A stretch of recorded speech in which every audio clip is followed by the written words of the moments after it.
Say hello. Hello. You talking? You are. Dixie dog, eh?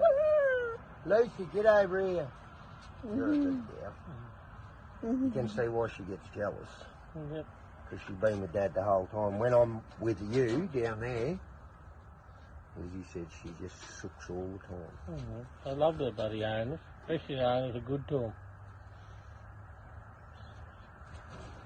You're a good girl, aren't you, Dicko?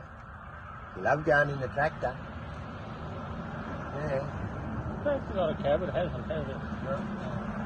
No one. What? Cheap? Hello. What about this one? This one? Oh. Gonna say hello? Hello. Is the foot very bad? No, not really.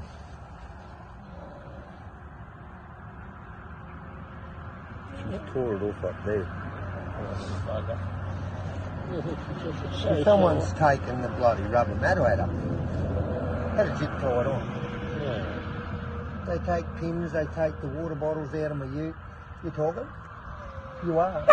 Oh, that's a bit noisy, just softly. Say softly. You're softly. She says that bloody kid again. Oh, hello. Do you want a pat? You want to get up here and annoy your sister? Don't be naughty. Well, I got you where I want to get. Leave her alone. Lucy. Lucy, loose lips. Get out of it. Dicko, come to bed. Dicko, come to bed. Dicko, come to bed. Dicko, Dicko. Don't be naughty. Sit Bloody down. kids. Sit. I'll worry about them. Don't lick. You're a naughty girl. Bite you. No. No. Leave her alone. She will bite you. Won't you, Dicko? You hate it when she gets up there because she can't get up. You hate it when I put you up there, don't you? Aluminium to get up, wouldn't they? No, they're not too bad. It's only got, I think, the sheer aluminium